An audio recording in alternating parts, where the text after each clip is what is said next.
Hello student, welcome to my channel. Today we will discuss the poem She Walks in the Beauty. It was written by the George Gordon, who was famous for his name Lord Byron. And he was the romantic poet and included in the second generation. He wrote this poem in 1814, and it was the inspiration of his life experience or the event. When he visited the London in June 1814 की बात है। उस time के अंदर party को attend किया और वहाँ पे वो एक लेडी से मिले जिनका नाम था Mrs Anne Beatrix Wilmot, and she was the wife of his cousin. So उनकी ब्यूटी से इंस्पिरेशन गेट करके उन्होंने नेक्स्ट डे ये पोम क्रिएट की। अब इस पोम के अंदर हम इस इम्पॉर्टेंट जो थीम देखते हैं वो ये है कि what is the meaning of the beauty. Byron के नज़दीक beauty is the perfect beauty is that which is the combination or the merger of the two things. One is the physical beauty and other is the inner beauty. Both things are important for him.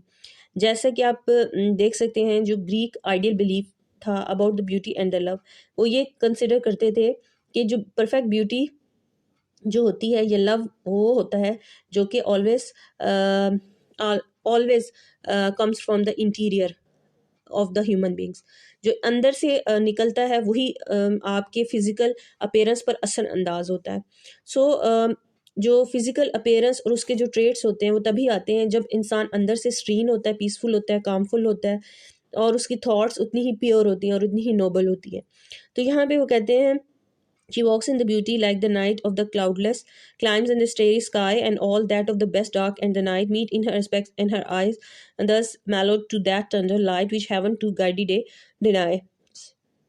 वो ये कहते हैं कि जब वो सामने आई एक खूबसूरत खातून, रात के वक्त ऐसा महसूस हो रहा था जैसे कि एक अंधेरी रात है, रात के अंधेरे के अंदर एक बगैर बादलों के हर तरफ जो है बिल्कुल एक क्लियर आसमान है और वहाँ पर जो सितारे नमूदार हुए हैं उस सारे रात के इन्वायरमेंट के अंदर एक लेडी जो है अपनी खूबसूरती बिखेरती हुई नमूदार होती है।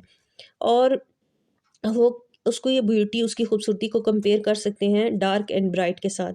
ऑल्दो के डार्क और जो ब्राइट होता है दे आर टू डिफरेंट मतलब टू डिफरेंट थिंग्स जिसको आप कंपेयर नहीं कर सकते, they are opposite things, dark and the bright. लेकिन यहाँ पे उनका ये मतलब है कि जब वो अपीयर हुई तो ऐसा महसूस होता है जैसे अंधेरा होता है हर तरफ। अंधेरे होने का मतलब ये है कि अब सूरज की रोशनी है वो ख़त्म हो गई है, उसके बाद रात का अंधेरा फैलता है, लेकिन रात के अंधेरे के साथ जो चाँद होता है, सितारे वो नमूदार होते हैं और अपनी रोशनी फैलाते हैं। बिल्कुल इसी तरह ये खातून भी इसी अंधेरी रात के अंदर बगैर बादलों के एक सितारों से भरे हुए आसमान की तरह अपीयर हुई। और उसकी आंखें ही और उसका हर एस्पेक्ट जो था, उसका हर पहलू जो था खूबसूरती को बिखेर रहा था। और वो ये कहते हैं कि उनकी जो खूबसूरती है ऐसे महसूस हो रहा था जैसे कोई जो रोशनी है उसके ऊपर पड़ रही है। और ये जो रोशनी है और ये कहीं दूर जन्नत से, आसमानों के इस पार से आ रही है। और that mellow to the tender light which heaven to gaudy day denies. और ऐसी खूबसूरती जिसे आप डे के अंदर, दिन की रोशनी के अंदर, जो दिन की सूरज की रोशनी है उसमें देख नहीं सकते। आप इस खूबसूरती को तभी इंजॉय कर सकते हैं जब रात का वक्त हो, क्लाउडलेस स्काई हो और आसमान जो है सितारों से भरा हुआ हो। फिर वो कहते हैं one shade the more, one ray the less, heart half impaired the nameless grace. वो कहते हैं कम या ज़्यादा रोशनी नहीं पड़नी चाहिए, बिल्कुल एग्जैक्ट और परफेक्ट पड़नी चाहिए। अगर ऐसा हुआ तो उसकी जो है ब्यूटी जो है मांद पड़ जाएगी। द नेमलेस ग्रेस जो कि उसकी ब्यूटी जो बहुत ही सॉफ्ट है, टेंडर है, एलोकेंट है, आउट क्लास है, वो आम लोगों जैसी महसूस नहीं हो रही।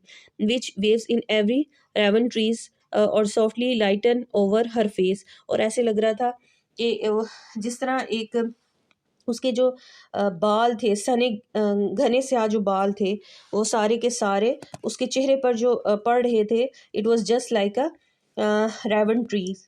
और उसके अलावा उसके जो फेस था, उसका पूरा का पूरा फेस जो था उस पर रोशनी पड़ रही थी, और वो ये सारी जो रोशनी और ये सारी खूबसूरती, ये सारा जो नूर उसके चेहरे पर जो नमूदार हुआ था, वो इस वजह से हुआ था, where the thoughts serenely sweet sweet express how pure how dear their dwelling place. वो कहते हैं कि ये इसलिए पॉसिबल हुआ था कि वो जो औरत थी वो अंदर से ही परसकून थी, काम थी। She was soft hearted personality, उनकी जो पर्सनैलिटी थॉट्स बहुत ज़्यादा प्योर थी, बहुत ज़्यादा नोबल थी।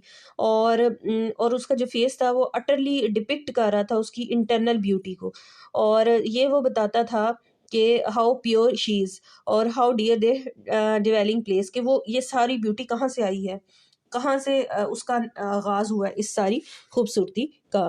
फिर वो कहते हैं and on the cheeks over the brow, so soft, so calm, yet eloquent, the smile, the wind, the tint, that glow। कहते हैं जब उसकी खूबसूरती का, उसके फिजिकल अपीयरेंस के बारे में बता रहे हैं, कभी उसकी चिक्स के बारे में बात कर रहे हैं, कभी उसके फोरहेड के बारे में बात हो रही है, कभी उसकी कामनेस, सॉफ्टनेस, एलोक्वेंट बिहेवियर के बारे में बात हो रही है। ये सारी फिजिकल ब्यूटी और उसके चेहरे का जो सुरमई रंग है जो कि ग्लो कर रहा है, और उसके चेहरे के ऊपर जो स्माइल है, वो सब की सब जो है उसकी इंटरनल ब्यूटी को, परफेक्ट और बैलेंस ब्यूटी को डिपिक्ट कर रही है। लॉर्ड बायरन की सबसे बड़ी जो खसूसियत है वो ये है कि वो दोनों चीज़ों को जो है जॉइंट करते हैं, एक सब्जेक्टिविटी ऑफ मोशंस और दूसरा objectivity of motion.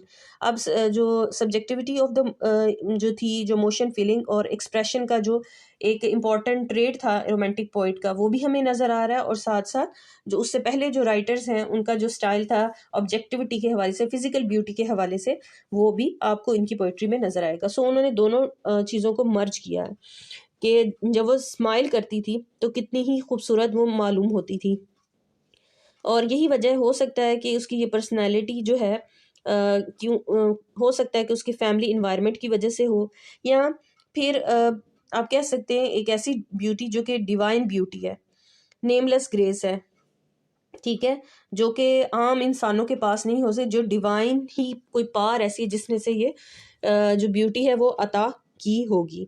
So inner beauty जो है ट्रांसेंड होती है टू द फिजिकल ब्यूटी और and the personality of that lady, और inner heart is so pure that the poet felt that the beauty from her thoughts and serenity expression जो हैं वो सारे के सारे उसके इंटरनली हैं, वो इंटरनल जो चीज़ें हैं वो उसके पूरे फेस, उसकी बॉडी पे अपीयर हो रही हैं। A mind at peace with all the below and the heart whose love is innocent, और इसका हार्ट कितना ही खूबसूरत, इनोसेंट, मासूम होगा, जो कि इसके चेहरे इसकी ब्यूटी से डिपिक्ट कर रहा होगा। यकीनन she did a good job, और उसने किया गुड डीड्स किए होंगे अपनी लाइफ में। दैट्स वाई जो जो हेवन है, गॉड ने उसे इतनी खूबसूरती से नवाजा है, और and that beauty is the ideal beauty. इस तरह वो मुख्तलिफ एस्पेक्ट्स उसकी ब्यूटी को नेचुरल इमेजरी के साथ कंपेयर कर रहे हैं।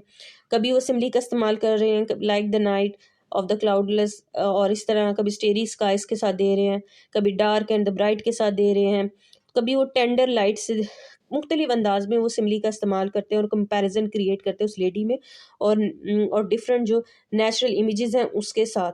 और यहाँ पे उनकी आपको एक राइमिंग स्टाइल उनका नज़र आएगा इस सारी पोम के अंदर। इसी तरह वो कहते हैं कि एट द एंड उनका कंक्लूजन यही है कि ह्यूमन बींग्स के नज़दीक जो है ब्यूटी सिर्फ फिजिकल ब्यूटी है, लेकिन वो ये कहना चाह रहे हैं कि according to the Greek ideal belief of the beauty and the love, के ह्यूमन जो सिर्फ और सिर्फ अगर फिजिकल ब्यूटी हो तो इम्परफेक्ट ब्यूटी होती है। इंसान के जो इंटरनल डीड, इंसान की जो गुड विर्चूज़ होते हैं, नेकियां होती हैं, वो और अच्छा दिल हो रखना, ये ऐसी क्वालिटीज़ हैं उसको परफेक्ट बनाते हैं। क्योंकि जो ग्रीक्स थे वो सेलिब्रेट करते थे आइडियल लव और ब्यूटी को जो interior nature of an individual के साथ, ठीक है, कि वो कहते थे कि आपका इंटरनल जो इंडिविजुअल का नेचर होता है वही ब्यूटी और लव को डिपिक्ट कर रहा होता है। और आप कह सकते हैं कि पोइट ने did beauty the beauty of the art. So this is all about this poem. I hope you understand this poem.